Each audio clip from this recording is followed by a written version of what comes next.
right shoulder, and she's going to blow them away. Galaxy Star draws away from them. Pike Magician.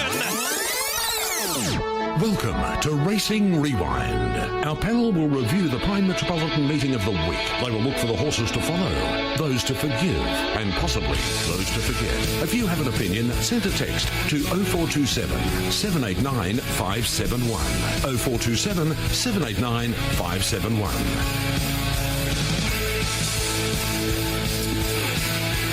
Welcome along. It is Racing Rewind. Michael and Lochie in the studios. Good morning, lads. Good morning, Marty, Michael and listeners. A little bit of a lacklustre day there yesterday at Belmont Park. The Westbead Platinum Winter Series final taken out by Birds the Word was the highlight, and riding and training honours were shared amongst the program, apart from Joey as a party who saluted with a double. But other than that, it was a nice, even program. Yeah, really good day. Sorry, I didn't know if I was on then, Marty. Yeah, really good day out there for Joey as a party. He rode particularly well with those couple of winners, but when the Dockers got over the line, Lochie, the mood lifted a little bit around course, depending if you were a purple or not. Absolutely. There were plenty of happy people around the grounds. They weren't down and out when Sydney hit the front. Everyone was moping around, and all of a sudden when Dockers kicked back, they were all getting around like they were never getting beaten. Yeah, booking flights, etc. Yeah. Oh, you know the drill. I was listening to a lot of it down the line. I thought, this is... Cobb would have been loving it. Yeah. Yeah, Cobb won't be calling in September. There's no way, unless there's a home final. How did that track play out there, and weather conditions, etc.? I thought track played fair, but in review, a lot of the winners actually were towards the middle part of the track. Towards the inside part of the track. With I think in terms of settling positions, there wasn't a real pattern to notice, but I actually didn't really pick up on it during the meeting until I reviewed it last night. But even a lot of the horses that were settling back and winning, they were ducking towards the inside and making their runs, and the horses that were making their sustained runs down the middle part of the track probably weren't going as well. So I'm going to give extra credit to horses like a Sky Talker and those type of horses that did flash late with really good runs, and perhaps the first few lanes there at Belmont may have been the place to be, but overall you still could come from a long way back and make ground. I think it just sort of depended where you were on the track. Spot on. I felt that it was definitely advantageous to be in the first half of the field. There were the large majority of winners come from the first four in running, and those that came from further back all made their runs up towards the inside. Pretty basic meeting in terms of just the whole meeting itself, but I think we saw some pretty nice horses still. Dance Boss, I've always been a huge fan of him. I think he's on to bigger and better things. My Hidden Universe won like a horse that's going to go through the ranks. Kisses from Kelly is probably just sort of a graduation, sort of 66 plus type of horse, but he's going particularly well at the moment. But in the last, Rocking Rupert, he just, the last 100 metres in particular, when he dropped a gear and ran away from them, I thought it was the winner of a horse that should be potentially going on to stakes type races. I agree completely. Stipes room? Not much to report. A couple reprimands. That was from Jordan Turner for careless riding, and also for Brad Parnham for careless riding as well. Okay, let's commence the review. Race number 1, the Amelia Park Plate, for over the 1,200 metres. Who's going to follow Elite Missile, and further back Metallic Marlin, near enough to last, and back at the tail end of the field Queen of Whisper. Zippy Zaney's the leader at the 300 mark. Sapedo Express about to join it. He's at work on Elite Missile with Noah Quintilli pushing out underneath of it now. They went to the 150. Sapedo Express booted a length and a half in front. Elite Missile, Noah Quintilli, Sapedo Express now coming through. Noah Quintilli and Elite Missile. They're going to make it really interesting. A bob of the heads, not much in it. Noah Quintilli the middle, and Elite Missile have picked up Sapedo Express in a head bobbing finish to the opening event for the day. It was a head bobber, and then there was a protest. Second v first. Noah Quintilli holds it in the steward's room over Elite Missile and Sapedo Express.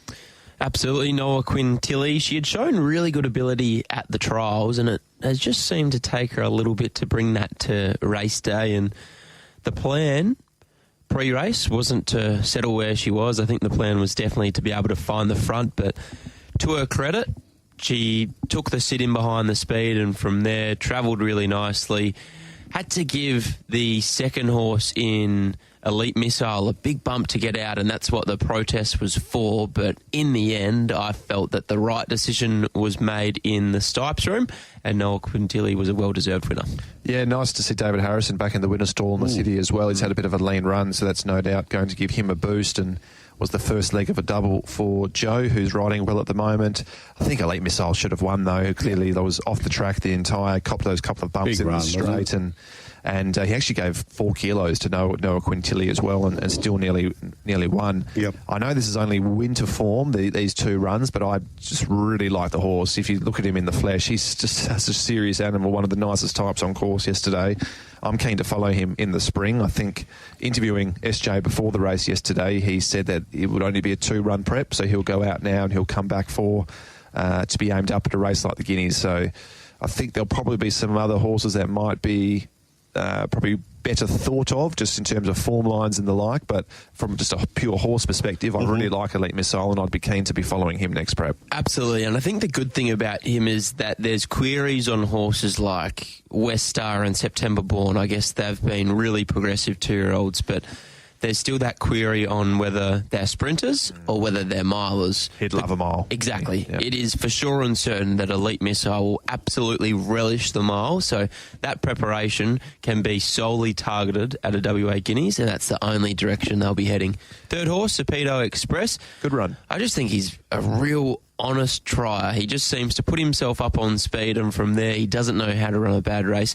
He drew an awful alley there yesterday. With the benefit of a better gate, you can argue that he probably just about wins, but I think he's going really well. Whether he can go to the same heights of an Elite Missile throughout the carnival, I doubt, but certainly keeping in work throughout this time period, throughout winter, I certainly think Sapedo Express can win another one before he goes out for a break. Yep. 4th went to Zippy Zaney, who just battled on well after leading, was probably only fair late, but Spangled Star hit the line particularly well. I didn't mind 5th. Yeah, it was ran home in the I think it was the second fastest closing splits and flashed late, as did D-Max horse Costa Star, who got held up on straightening and it took a little bit to get out. But when he did, I think it was, yes, it is. When she did, she found the line quite well. So whilst beaten 2.5 and 3 lengths respectively, I think Spangled Star and Costa Star were both good runs.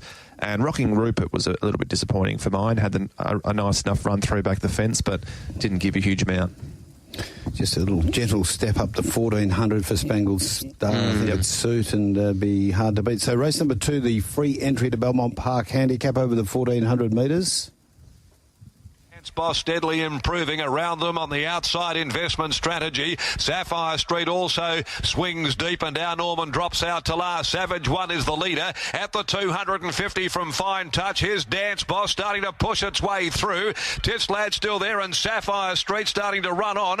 On the outside, Dance Boss reaches the lead from Savage One. Sapphire Street, Tiff's Lad, Dance Boss though doing a bit better than them. Only just gets there. Had to be pushed out, Dance Boss, to get over the top of Savage One and Tiff's Lad. Sapphire. Well, Dance Boss, as you said just a tick ago, Michael, a horse progressing his way through and one to follow.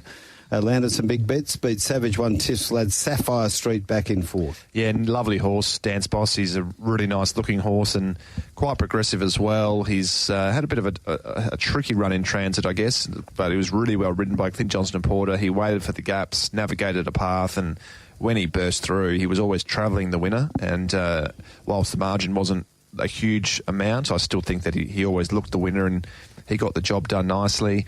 Savage One I actually tipped the week before, and he was really disappointing, but backed up off 7 days, dropped back from a mile to 1,400 metres yesterday, and I think that might be the key for him. Perhaps a mile's just a bit too far for him these days. He has won twice over 1,600 metres, but that was when he was absolutely flying those couple of winters ago. So perhaps on speed, had the benefit of a claim, down in grade slightly, and back to 1,400 was the trick. And Tiff's Lad's becoming a pretty honest horse, is usually thereabouts, and found the line quite well first up. Absolutely. Dance Boss, though, as you've touched upon, we both really like this horse, and how long this campaign goes on for from here, I'm not sure. He's taken a long time, so perhaps do they give him more time, or do they have the opinion that they've given him enough time that he can just sustain this preparation? I'm not sure. I think out of yesterday's win, I learnt that he doesn't appear to be looking for any further than 1,400 metres. You watch him after the line, and Savage One obviously gets beaten and gets back past him after the line. So I'm not really keen to see him out to a mile, but anywhere between 12 and 1,400 metres, I still feel like he has that sense of progressiveness that suggests that he can go on to perhaps get to that lower level stakes grade and be more than competitive. Sapphire Street, she was well in the market, as was Celebrity Prince. I thought both of those horses perhaps underperformed a touch, albeit in review, Sapphire Street made her run down the middle of the track, which was difficult to do all day, but she has had a long campaign as well. Yeah, she was one of those horses that, similar to last start, but sort of loomed, and actually she looked the winner at the 200 metre mark the way she chimed in, but she was probably only fair late, and those two horses closer to the inside, as well as Tiff's Lad, who was inside of Sapphire Street, actually kicked back and beat her home, but she still had a good prep, Sapphire Street. She's had a bit of an awkward prep too, where it looks like it's just been little freshen ups rather than a spell and come back. She's just had her run spaced, so perhaps she could come back and be a nice enough horse for like a Jungle Dawn, Jungle Mist, Starstruck, and those type of races. The disappointment out of the race was investment strategy. First up, he didn't appear to have any real excuses. I'd said in the cross pre-race that I thought he'd benefit from the run, which isn't surprising given he's still a colt, but I don't think it was a fitness thing. I think he was just pretty disappointing. I think that's the query for him, is that he's still a colt. Is he having a think about things, because he's been disappointing last start there yesterday, and even the trials leading into it, I think people were being forgiving because of the fact that he's never really been a good trialer. But now that he's backed that up with a poor race day performance, I'm not sure what to do with him. Hopefully, Neville can get him back to his best. Well, maybe. So I'm sure the question will be on the table. Well, the master trainer, Neville Parnham, he'll work it out one way or the other. Race number 3, the celebrating racehorse owner Grant Burgess handicap. This was over the 1,300 metres.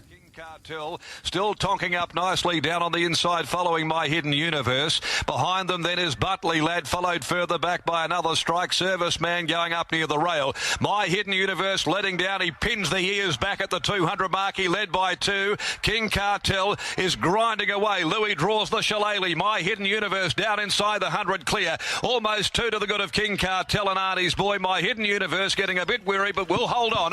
My Hidden Universe. Well, back there, John Doyle having a good run. My Hidden Universe for Brandon Louis beats Arnie's Boy King Cartel, and they were clear of another strike in 4th. Really nice horse, this one. I love the way that John Doyle has been handling him this preparation, and I think Brandon Louis handles him in terrific order as well. He doesn't step all that cleanly, but I think the horse has been the benefit of just drawing out a fraction this campaign. He drew 14 of 14 to break maiden status first up.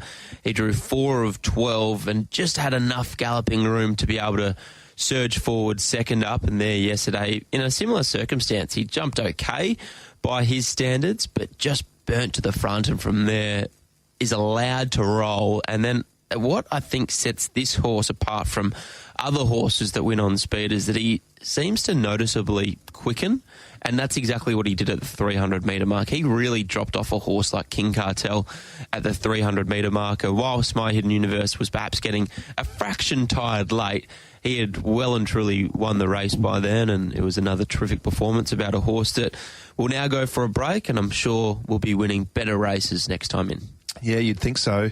Just that high cruising speed, doesn't he? He just bowls along in front, and he still finds the line really well. He still looks raw, and he's always showed really good ability, even when he was getting beaten as short-priced favourites in those maiden races. But yeah, he just looks like a horse that has the ability to go on to bigger and better things. So with the benefit of a break, hopefully that's the case next start. Thought Arnie's Boy was pretty good off a bit of a freshen up, about 6 weeks, 7 weeks between runs there, and closed off particularly well. King Cartel had every chance, was given a lovely ride there by Jared Noski, and actually looked like probably winning on straightening or about the 300 metre mark, but that's when My Hidden Universe just dropped another gear and made you think, wow, he does have a couple of gears.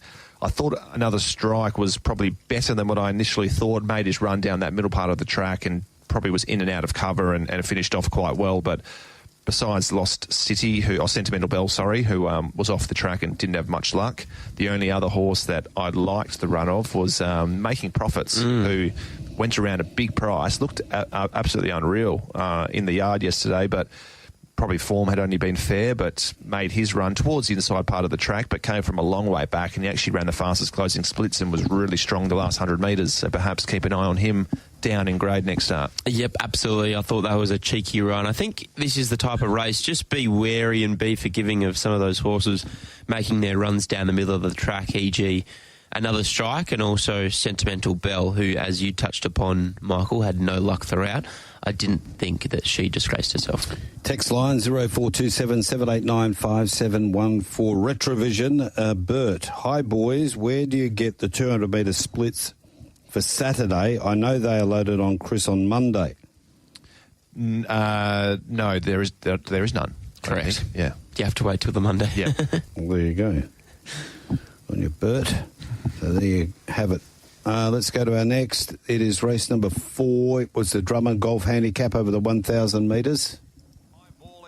There he's got his head high up in the air at the 400-metre mark, and Bayzed turns the corner. The heavily backed Universal Playboy is in pursuit immediately from Capray Omnia on the full further back, and then Isola Bay, and further back behind those, Invincible Ruby starting to run on as well. Bayzed joined on the outside by Universal Playboy, Capray Omnia, and down the outside is Invincible Ruby with a great run. Capray Omnia hit the front close to home though. Capray Omnia. Capray Omnia has just won from either Universal Playboy or Invincible Ruby. Yeah, well done to Dylan Bairstow and the team. Stevie Parnham combined in the blue and white colours for Capray Omnia. Then they would have watched the mighty Geelong Cats win on Saturday night. What a night for the day for the Bairstows. Yes, a race to game double, they were calling it yesterday. But Capray Omnia, great win this. He's always been a horse that has looked likely to win a graduation handicap. In fact, Dylan Bairstow said that in his post-race interview when he won that Class 3 a couple starts ago, and I think the big difference there yesterday was the fact that he had drawn a gate. The team have learnt that he appreciates being ridden a fraction colder, but there yesterday I think Steve Parnham was just able to find a nice middle ground where he didn't have to urge him at all early, but he was still able to hold a position because of the benefit of that barrier. He travelled really well throughout, and he's just a horse that can really ping if he's held up for a period of time, and that's exactly what occurred. He was held up until around the 250-metre mark and then found the line really, really nicely. The horses that he was running past, albeit were probably needing the winning post at the 100-metre mark, given the fact that they really rolled along throughout, but Capray Omnia, it wouldn't surprise me if he can go on it with it now and win a 66 plus, not to mention the fact that he absolutely swims as well. So if he finds himself on a heavy 8 in time to come, he's certainly a horse you need to keep an eye on. 12 from 66, Dylan Bairstow is this season. 18% he's striking at. Yep. He's doing a terrific job, and Capray Omnia is another horse that looked really, really well on the yard yesterday, and I thought it was a terrific ride. It looked as though Stevie would just take the usual route and go around them coming to the corner, but I think on the full he may have been on the full. That was potentially laying out a little bit, and he'd made the right call, and which ended up being the right part of the track on the day anyway. Went inside, probably just about won in the race. It was I reckon if he almost goes around, he doesn't win. Yeah. So it was a terrific ride, and the horse was just always bolting in behind them. Just needed that little clear galloping room, and did the job. Invincible Ruby flashed late, was a really good run, probably down that inferior part of the track as well. So I think she can be, whilst probably not the easiest horse to catch, looks in for a good prep. What about the money, though, for Universal Playboy? Wow. About 15, 18, sometimes 20 to 1 around the place going into yesterday. There was a couple of scratchings, Evelina and Saintly City, but about 5 minutes before the race, she was $3.20. It was as big a go as you've seen for a while. She started still sub $5. Started $5, probably. I think it was $4.80, and was a really good run. Was sharply improved on a Saturday as well. So he's almost a follow if he can get back to the form that he showed earlier in the prep. He's eligible for easier races. He's one of my follows out of the meeting, and it will be interesting to see where he goes next, because Anthony Barton and Simone Altieri are heading to Broome in a couple of weeks' time. So imagine him up in Broome. It'd be an absolute... They're taking him to Broome, are they? Well, that's what I'm saying. I'm not sure. Yeah. They're taking a team up to Broome. Are they taking this horse to Broome? I hope so. I want to back him at Broome. Outside of that, Bayzid rolled along at a pretty strong tempo, was only beaten 3/4 of a length, was a strong win. Lost Gravity, I thought, was really good late in the run. He's ticking along quite well this prep, and on the full was a funny run. Lochie was in and out of cover, but then actually came again late, didn't he? Like his last 100 metres was actually not bad. Yeah, the way he travelled into the run, it looked like he was going to run last, but I think now that he's just a little more seasoned, a little older, he might just be looking for 1200 now, so wouldn't surprise me to see him go very close next start at 12. On to race number 5, the Mrs. Max Handicap over the 1400 metres. Ground to make back there behind a wall of horses coming for home. Prospector's Pick straightens up 2 clear. Boots away from Lord Lala. Our Rocky Bay followed further back. Ver Grey, Blue Lagoon. He's still trying to work his way clear with Objectify, but she's back in congestion. And Sky Talker's running on. They're starting to build behind Prospector's Pick. Prospector's Pick is off his feet. On the rail, Roaming Dangers. Skywalker, no runs for a 2 or 3 behind. They'll go to it. Roaming Danger. Roaming Danger, who was the last of them to leave the gates, has got the money from Prospector's Pick. Sky Talker deep out, and right behind them our Rocky Bay, Blue Lagoon, Red Tory. Now there it is. We spoke to Graham Ballantyne not too long ago. He was thrilled with the win of Roaming Danger.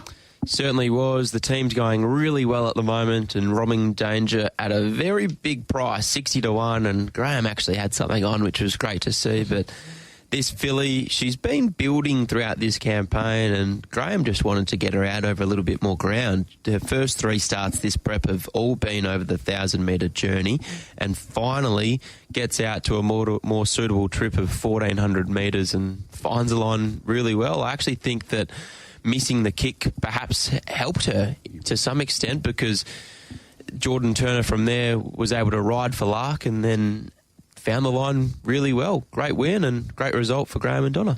Absolutely. The stable's flying at the moment, Graham Ballantyne. They're having winners everywhere, and they're doing a terrific job. There's getting big priced winners as well. What did he have, a double or a treble when we were at Bunbury the other week, Lochie? He's doing a really, really good job. Prospector's Pick, I'm keen to follow. Nice looking horse. Found the front coming out of a maiden yesterday, and 1,400 metres was probably just at his limit, I thought, yesterday, but he was still a really, really good run, rolled along at a decent enough tempo, and looks like a horse that we can be following moving forward. But the horse I'm keen to be following is Sky Talker. Was a nice ride there yesterday, but geez, the way he found the line, when the penny drops with him, I think he's going to be a pretty serious horse, and I think he'd probably benefit from the shades going on as well once he works it out, but he can be a horse that I think can go on to be winning Saturday races. You're not dropping off Objectify, are you? We haven't got there yet. No, Objectify. Well, clearly unlucky. Things didn't work out. The track into the race wasn't ideal, but is there...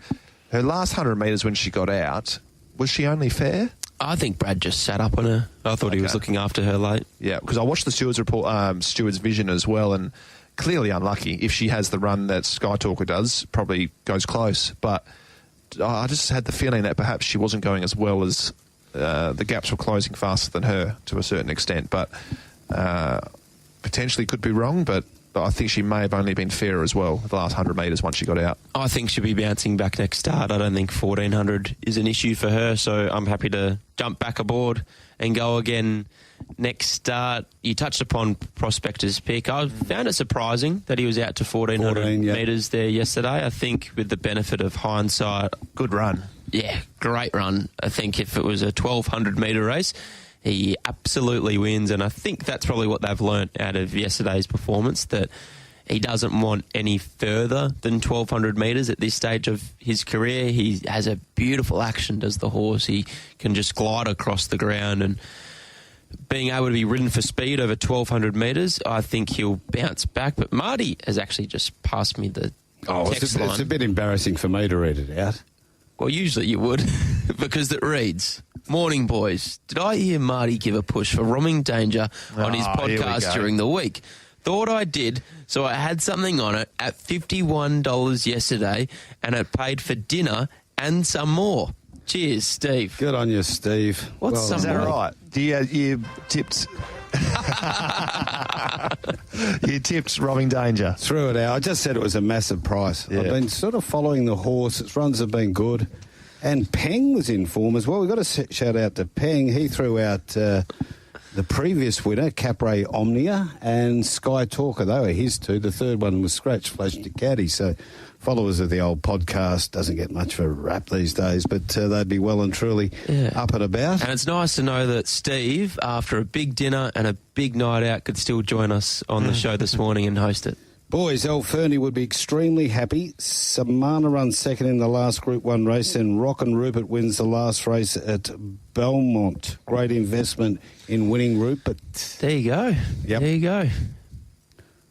Comes from the favourite Johnston Porter, gets going on Kisses from Kelly. It's around the outside, starting to loom ominously. 2 lengths away then is God's Garden, who's followed it in the run into the home straight. They went to the 250. Now Kisses from Kelly reaches the lead. God's Garden is in pursuit, and there's a battle going on. Kisses from Kelly, God's Garden, they've both been back. It's Kisses from Kelly, God's Garden keeps coming, but Kisses from Kelly keeps responding. Now drops off God's Garden. Dasher Brandy runs to third. It's another one for Kisses from Kelly. Kisses from Kelly over God's Ollie Garden. Taylor, CJP, they're in very good form, and they get the money here with Kisses from Kelly. This horse could just keep going on winning these distance races, Lock? Oh, I think so, Marty. I just don't think there's anything else around that could beat him. I feel like the only thing that might get him beat moving forward is himself, because he can overdo things, but I love the insight from both Holly and Clint post-race yesterday, and Clint put his hand up and said the horse was actually much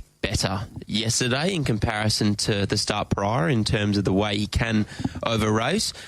I guess if you were playing devil's advocate, it's the fact that he's drawn 2 beautiful gates his last 2 starts where he's just able to lob in behind the speed in a terrific position. But if he continues to draw these good gates, I agree with you, Marty. I really can't see any horse at this type of grade contesting him, because God's Garden had every hope there yesterday. Lucy Fiore gave him an absolute beautiful ride, and from there just wasn't able to get over the top late. So for me, Kisses from Kelly in this grade, I can't see why he can't continue to go on his winning ways. We saw a horse like Fat Roy Slim. Yeah, exactly. Where he win 5 straight when he was placed right. Kisses from Kelly's gone back to back, and there's no reason to suggest he can't continue on his way. Agree, God's Garden had every chance, and that's why I like the win of Kisses from Kelly even more, because it looked like she had him on toast about the 250, and then Kisses from Kelly, similar to Rocking Rupert in the last race of the day, just dropped that another gear and exploded away, and he won really impressively.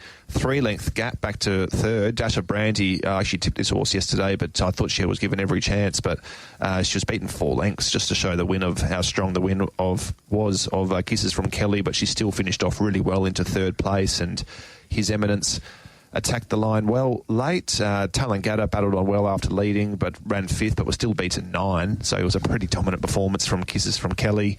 In saying that, if that horse didn't happen to progress and God's Garden found a similar type of race next start, I think she'd be pretty hard to beat. Spot on. Talangata was second favourite there yesterday. I feel like he's been up for a while now, and maybe he's due for a break, or maybe people and their patience might be running thin. I feel like he's a horse that people continue to tip into and back. He was well backed yesterday once again into $4.20 and didn't get the cash. So either due for a break, or maybe we need to wait until he gets back into some form before we chime in again.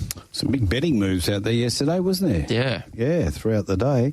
On to race number 7. Sorry, just on that, Kisses from Kelly has been a huge SP horse, hasn't he? Every start just gets avalanche late in betting. Which, even first up off that good trial. Yeah. And even last start was even more puzzling, because he was... Oh, it was at the start before last start. He was... No, it was last start. He had interruption after interruption. Yeah, but he was about... I think he backed up last start when he won over the 2100, but prior to that he was over 17, about 5 weeks between runs off a hoof abscess, and he was still avalanche, so the market loves him. Get those Sunday saviours in on 0427789571. Let's go now to race number 7. We spoke to Ben Pearce earlier on. This was the final of the Tab Touch West Speed Platinum Winter Series over the 1400 metres. Further back, Ruling Dame at the top of the straight now. They'd balanced up, 350 to go, and advanced on the outside. Birds the Word, Valderina a length and a half. Then came Ginger Green. Special Sort back behind it. So's El Patron. They went to the 200 mark. Advanced Birds the Word on the outside. Ginger Green coming back. Valderina, Birds the Word. Advanced the outside. Over on the outside, coming now. Ginger Green. Birds the Word diving through. They'll go to it. Birds the Word.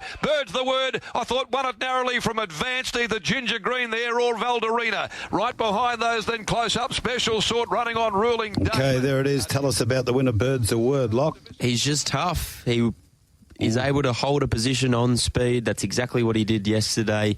Settled outside the lead of Valderina, and from there it was an on-speed dominated race. It was difficult to make up ground, but Birds the Word, when you watch the replay on a few occasions, it looks like he's there to be beat. In fact, he looks like he's going to get beat, but... Bit of Let's Gallivant about him. There's so much Let's Gallivant about him, just at a lesser level, but Birds the Word, he just knows where the finish line is. I think if you went back and looked throughout his career, I doubt he's won too many races by big margins, but he's just so honest. That was his 8th career win from 32 career starts. Not many horses can win 8 races, but I feel he's been really well placed by the Pierce brothers, and that was on display again there yesterday. $12,000 yearling purchase. Yeah. And he's won nearly 300, so he's been an absolute beauty. 1,400 metres is as far as he wants. I'm pretty confident of that, but just super tough yesterday. And this 1,400 metre race was, I think the first 800 metres was roughly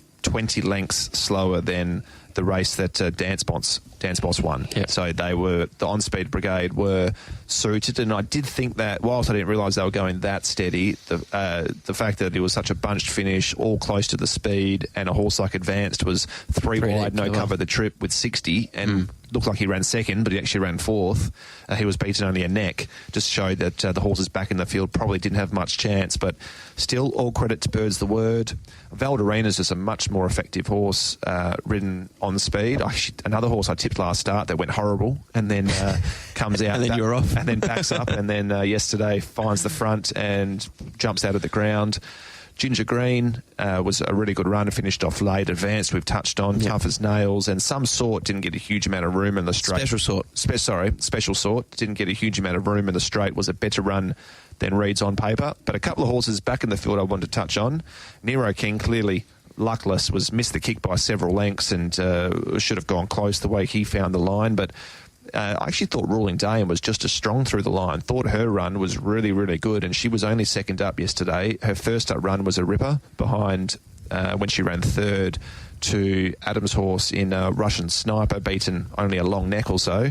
I think she's a bit of a follow. She's eligible for easier races than what she's been contesting. She's only won 2 races, so she could drop back to a Class 3, theoretically. So I'm actually going to make Ruling Dame a follow. If she can draw a gate, I think there's a win in her this prep. Exactly right. I think you've hit the nail on the head in regards to the way this race was run, 20 lengths slower than the Dance Boss 1,400 metre event on the same day. So it was very difficult for horses to make up ground, but those 2 horses that did make up ground, they were certainly very, very good runs.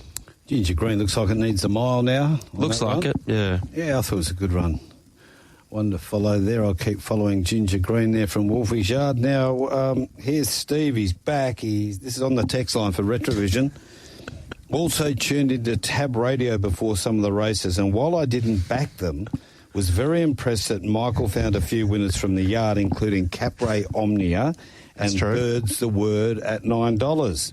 Good judge, and I'll be following next meeting. It's another day at the office, Steve, but thank you for that. Appreciate the text. Another one here from Larry. When are you guys going to get your house in order?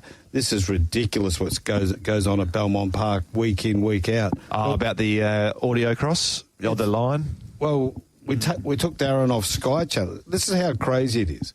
We can't talk to Darren for the first 2 or 3, well, it was first 3, wasn't it, before Jeff Miller was able to get out there and sort the problem. Yes. It's not our problem.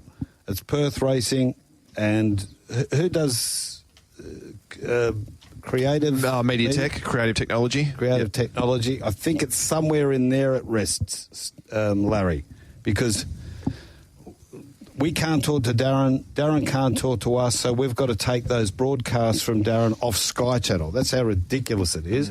And then we can't get to Michael down in the mounting yard for his Missing winners. I think he missed the first three anyway, so probably saved some money. No, he said he tipped all three. But lucky for Fidgets Miller.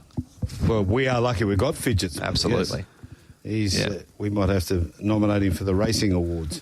Go to race number 8, the Accolade Wines handicap over the mile. But I'm with you, Larry. I hope it doesn't happen again Wednesday or Saturday next week, because I don't know if Cobb can stand one more of these. He's about to blow a valve. I'd say if he'd kicked that goal, it could have been all over. Race number 8, the Accolade Wines handicap over the mile. Oh, good to see Bobby McPherson having a win. Lilacs is last as they now thunder for home at the 450. Filthy Habits being tested in front by Celebrity Witness. They kick clear 2 lengths now in front of King Salute, who look to be going easily. Count the Sessions cutting right up on the inside, but now running out of room for Johnston Porter. His Playhouse Patron, Antique Miss not done with yet despite being wide. Playhouse Patron reaches the lead. Antique Miss in pursuit, battling back King Salute. Playhouse Patron though in front close to home. Antique Miss with a late dive won't get there. Playhouse Patron a whisker from Antique Miss, who was gutsy in defeat. King Salute a breath away. Count the Sessions had run out of room. As you said earlier on, Joey has a party, having a good day in the saddle lot. Absolutely. Playhouse Patron. He put the writing on the wall first up. I thought that was a great performance over 1,400 metres. And for me, my niggling query was the fact that horses that get out of a little bit of ground, second up, sometimes they can just be a touch flat, but great training performance from Bob, and as you said, Marty, a great ride from Joey Azzopardi because he was 3 back the fence. He's a big horse that generally appreciates some galloping room. He just had to work his way into clear air around the heels of King Salute, and then when that eventually did occur, the horse found the line like a horse that is looking for more ground. So I believe the plan for him moving forward is to potentially give him one more run at a mile, go out to 2,000 metres, and then we might even see this horse improve once again. Terrific win, terrific run, and I think he's in for a great campaign. Despite being a horse that doesn't have a great winning record, I'm hoping this campaign that might be able to change. Yeah, well, he went into the race having finished in the money at 12 of his 25 starts, though, so he didn't win a lot, but he'd run into some good horses. I remember his 3-year-old campaigns, he was running absolute rippers behind some nice horses, but for a horse that ran 6th of 16 in a Perth Cup, he's pretty well placed in 66 plus grade, so he's obviously measured up at that level. So a nice win there. The second horse, awfully unlucky, couldn't get in, 3 wide, no cover, Antique Miss, and was still really strong late. Got flushed on the corner too, even despite covering so much extra ground. If she didn't cop that, or she didn't get flushed on the corner, she still wins. So I think she's going particularly well. King Salute had every chance. Really nice type of a horse. Was a big rising grade yesterday. I think he can measure up, and Count the Sessions was luckless back in behind them, but look, he was a $12 chance, but he probably should have gone close, and he is that type of horse, though, isn't he, that he just needs all the right splits and things to go his way, but I think he's tracking quite nicely. Absolutely. King Salute for mine was a surprise in the fact that he started favourite, but he certainly proved me wrong and suggests that he's well and truly up to this grade. And as he touched upon, Count the Sessions, just luckless, but he is that type of horse. You almost need to ride him in that manner in the hope that 1 out of 5 times you get the luck, and that's when you get the result. But he's never going to have a super winning record just because of his racing pattern. That was on display again there yesterday. A horse I actually didn't mind the run of was Filthy Habits. He was beaten 3.5 at 1,600 metres. I think he's building into his preparation. Might back up into a staying race next Saturday. Exactly right. So he's a horse that does get out over a little bit further. Maybe not next start, but I think he's returned in good enough order to just keep an eye on throughout these next couple of months. And live and learn. I learned my lesson with Kalima. I think I said a couple of weeks ago I thought she was looking for the paddock just off her parade and pre-race when she was a bit naughty. Yesterday she was a different horse. She looked outstanding. She looked strong and bright, and she was really well behaved. So I actually tipped her. And end of prep run. I shouldn't have done that. So was he giving himself a pat on the back, or was he backhanded compliment? I was giving myself a backhanded compliment. Yeah, giving myself an uppercut. What's Steve reckon? Had a nice day on the punt, picking up My Hidden Universe, Capri Omnia, Kisses from Kelly, Birds a Word, and Rock and Rupert plus Bella. Oh, Marty sent this in himself, I think. Bella, who's this from? Who's this? How good was Buy my Bella lunch. de Petita? Tash Day today in Broome. That's Jim of Pommy Pie. He did go earlier on when he said, how bad could my footy tipping get? I'm hopeless. Jim. I feel you. Yeah, it's been a tough round. We go to Tough race season. number 9, the Swan Draft Handicap. It was over the 1,200 metres. Down on the rail, coming into the home straight, 400 to go, and the Spruker headed the remainder back there with Galaxy Affair, but Double Spice gave them the slip. Rock and Rupert got clear though, coming after it, and Just a Bit of Press rallies down the outside as well. At the 200, Double Spice, Rock and Rupert, Just a Bit of Press on the outside, Rock and Rupert, Just a Bit of Press, Just a Bit of Press, shifting a bit of ground. Rock and Rupert kicks away from him now. Rock and Rupert's got the measure of the younger horse and draws clear. Rock and Rupert beat Just a Bit of Press. Vampier play third, the Spruker fourth from Cable Boy, rumour says. Then Honeydew. Okay, Michael, you were impressed with this win of Rock and Rupert in the last. Oh, 100%. He's a really nice horse, beautiful style and type of a horse physically, and he does a few things wrong, both pre-race, and he can be slow out of the gates as well. But yesterday he looked pretty good, and he was actually able to show a bit more early speed. He settled closer, and similar to Kisses from Kelly's win earlier, the way Just a Bit of Press levelled up, looked as though he was going to make a real race of it yesterday, but at around the 150-metre mark, Rocking Rupert just dropped that another gear and put a couple of lengths on him instantly, ended up winning by a length and 3/4 and was really dominant. I think this horse has black-type potential, Lockie. I agree. He's been a work in progress over many months now, but I just feel like the penny may have just started to drop with him. He's behaving better at the races, pre-race, in the barriers, and I think we're seeing the furnished product of Rock and Rupert. And what I actually loved most about the win yesterday was that he was able to hold that position in behind the speed, and he travelled really, really nicely. I'm also keen to see the sectionals out of this race because Just a Bit of Press loomed like he was going to really play a part in the finish, but his final 50, I felt to the eye, was only plain. Now, did I feel that way because Rock and Rupert exploded away from him, or did Just a Bit of Press stop? Perhaps it was both. I'm keen to see the sectionals in regards to that because I think that would help Michael Lane and the connections sort of guide the placement of the horse moving forward.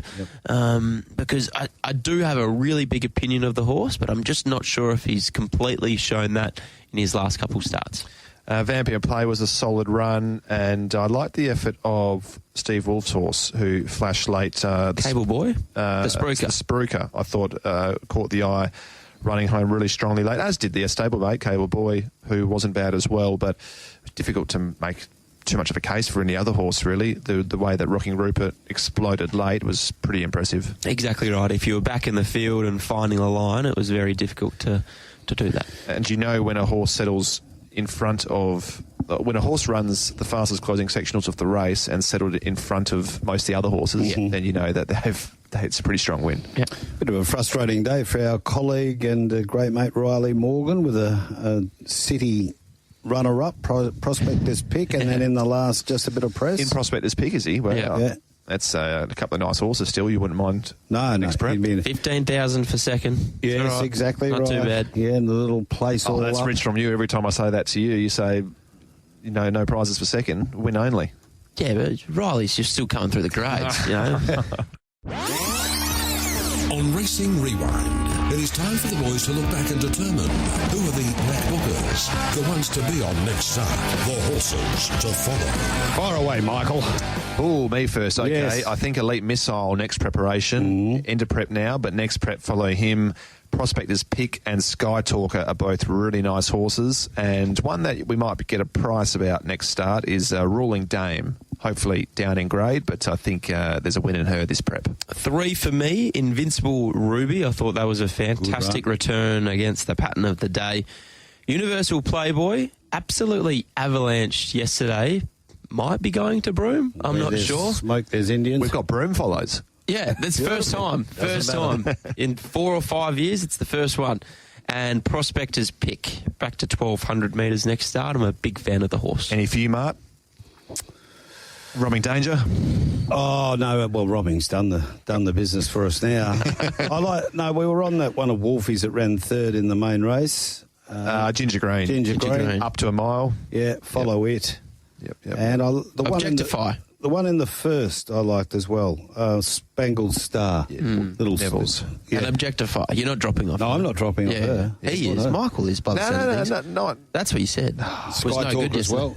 That was a very good 3-year-old race, wasn't it? Yeah. There'll be some good form out of that. I agree. So, Southwest Cup at Bunbury today. yes. And Let's Gallivant's been really well backed. Why shouldn't it be? Yeah, well, true, but I think he was on the second or third line of betting initially, and he's into $2.30 when I last looked. 330 to 235. Yes, so there's been really well backed. Only the 6 runners, Maricino, you'd think is the likely leader, and Let's Gallivant probably settles at the rear or second last in the 6-horse field, but I think Be Optimistic will be pretty hard to beat off. That's the way I'm going. Conventional preparation now, the fortnight spacing, third up, right distance, gets a kilo on Let's Gallivant.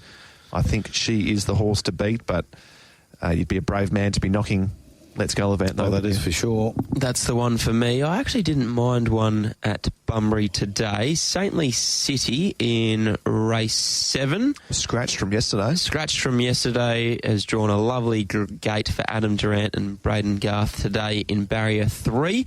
I think he can win the second last. Okay, he's currently $5 and has been around that quote throughout. We had Graham Ballantyne on the show earlier on. You just get a feeling you'd be following his horses if you were going down to Bunbury and just knocking around on the punt there today. They seem to be going in very good form at the moment. They are. They have been for the last month or so. Graham and Donna are doing a terrific job with their team. I guess the only query for me, and I guess for them as well, is that the rail is back at the True at Bunbury leaders today, and that has been the most on-speed track in terms of the rail positions at Bunbury. So I guess that's a little query for a stable like Graham's, where most of their runners that are in today are either drawn out or drawn to get back in running. Now, Locke, you're a big fan of the format of the Quokka. What about the win of the mare Bella Nipotina yesterday? Did you see it, Michael? I did see it. How much has she won now? 10.9. She's a star. How about the arrogance from Ryan Maloney? And I suspect the arrogance is derived from the camp.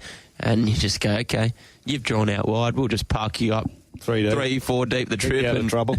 And just go bang. And the stablemate had her back. Yeah. And Richie Bell and I watching it live here. He was confident the stablemate will run past her, and she just dropped him in the straight.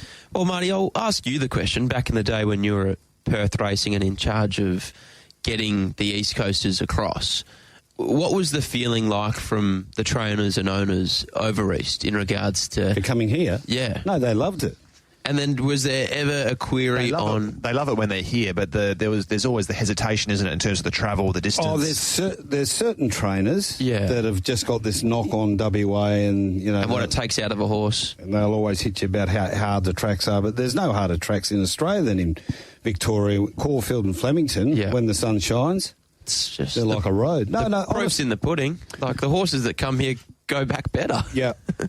And she's a perfect case study for it, isn't she? Exactly. We often see that with our horses too. A trip away over East, they come back and they're better horses when they come back to WA. I always love referring in that to Playing God, because he was over there and he was just running fourths and fifths, always good runs in big races, and came back and they were able to get him to win Group 1s. Yeah, he back here in WA. Won another Group 1 here, didn't he? Yeah. Kingston Town. And the mare, she did it too for Rodney Binder. Belbazaar. Won a railway. Yeah. She was over there as well and brought her back and got the money. So